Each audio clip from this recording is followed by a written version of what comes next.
Josias, você é um bom observador, além de um brilhante jornalista, mas eu não usei essas palavras de fascínora, as expressões mais duras que você colocou, embora com um antagonismo forte em relação a Lula e ao PT. Aliás, venci as eleições de 2016 com Lula fazendo campanha para Fernando Haddad e venci no primeiro turno. Foi a maior derrota que o PT já teve em São Paulo, desde a sua fundação, foi perder a eleição, ou melhor, perder a reeleição de Fernando Haddad em 2016 para um novato que tinha acabado de ingressar na política e venceu no primeiro turno as eleições para a Prefeitura de São Paulo. Continuo sendo um antagonista ao PT, às políticas estatizantes do PT, às políticas também da lei da mordaça, que também se associa a esse espírito bolsonarista de só permitir que a imprensa que adula, que fala bem e que promove o PT deva falar, a outra tem que ter a lei da mordaça. Eu tenho posições muito distintas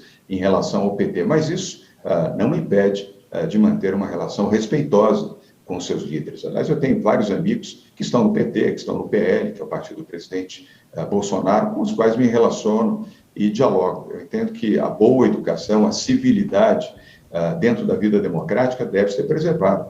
Isso só não existe, Josias, você bem sabe disso, em regimes autoritários, em pessoas autoritárias, aqueles que não respeitam o direito ao diálogo. Mas considera falar com a direita, falar com a esquerda é parte integrante do processo democrático.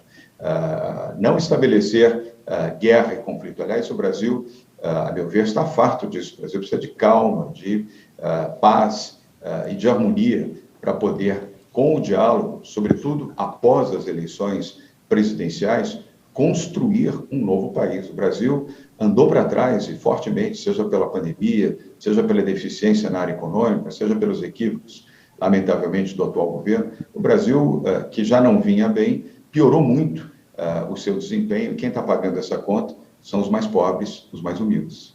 Eu só queria registrar que essas expressões lhe foram atribuídas, foi publicado, né, em abril de 2018, quando o senhor deixou a Prefeitura de São Paulo para disputar o governo estadual.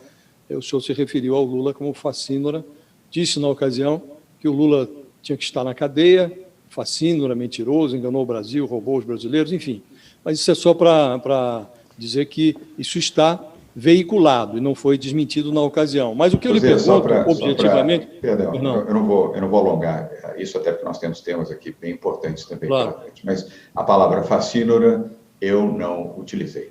Que houve assalto aos cofres públicos, notoriamente houve, só não o Petrolão e outras circunstâncias que desenobrecem a biografia de Lula e daqueles que o defendem. Agora, o governador... Só para arrematar esse assunto, se me permite, Fabíola, só para arrematar. Então, o senhor fez uma distinção entre o Lula e o Bolsonaro. Isso. Considerou que o Lula é menos pior do que o Bolsonaro, se compreendi adequadamente. O que eu lhe pergunto objetivamente é se considera a hipótese de, em algum momento, ter que fazer algum tipo de composição com o Lula em nome da preservação da democracia.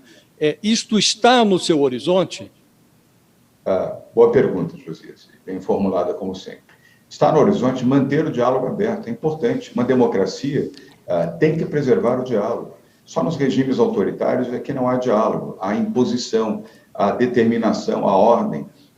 O Brasil precisa preservar a sua democracia. Não há razão para não manter o diálogo aberto com Lula, com o PT, com os partidos de esquerda e mesmo com os partidos mais à direita. O diálogo tem que ser preservado. A democracia é isso. Democracia há os que são a favor, há os que são contra. O contraditório tem que ser respeitado dentro da política. E a educação também, o diálogo é parte de um processo educado e dentro do chamado mundo civilizatório da política. Agora, isso no primeiro turno ainda, o candidato, isso é muito importante que o senhor está falando, né?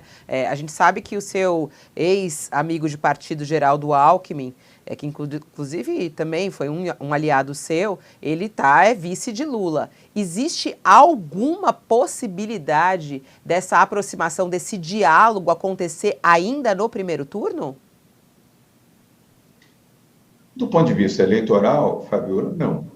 Do ponto de vista de respeito partidário, respeito à democracia, respeito aos eleitores, sim, não há razão de cessar o diálogo ou impedir que o diálogo ocorra. Repito, o diálogo é construtivo. Essa é a grande lição da política: dialogar, compreender, distender e sempre priorizar o país e o seu povo. Para isso, você não pode impedir o diálogo, nem dizer que não fala, seja com A, seja com B. Nós temos que ter essa capacidade de diálogo, mas não do ponto de vista eleitoral. De convergência eleitoral, e eu entendi a sua pergunta nesse sentido, Fabiola, não é o caso. Pelo menos, sob o meu ponto de vista, não é o caso. Não é no primeiro turno, mas caso o senhor não vá para o segundo turno, deixa eu só concluir rapidinho, Kátia, caso o senhor não vá para o segundo turno, pela sua fala aqui, parece que vai fechar com Lula num segundo turno?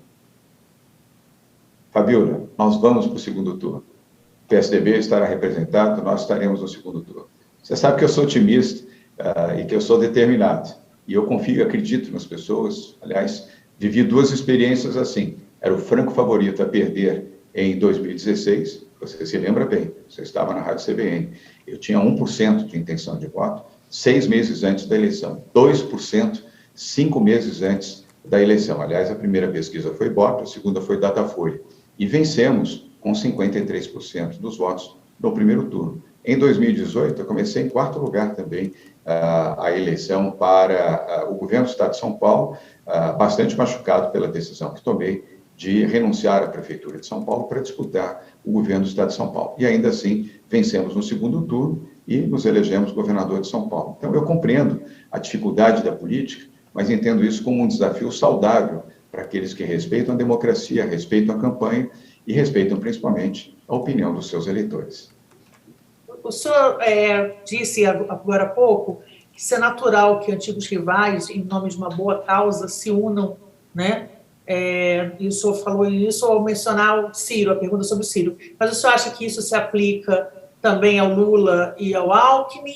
E isso se aplicaria também ao senhor, futuramente conversar com ele, compor, inclusive admitir a possibilidade de participação no eventual governo Lula, do PSDB, como já foi cogitado no passado?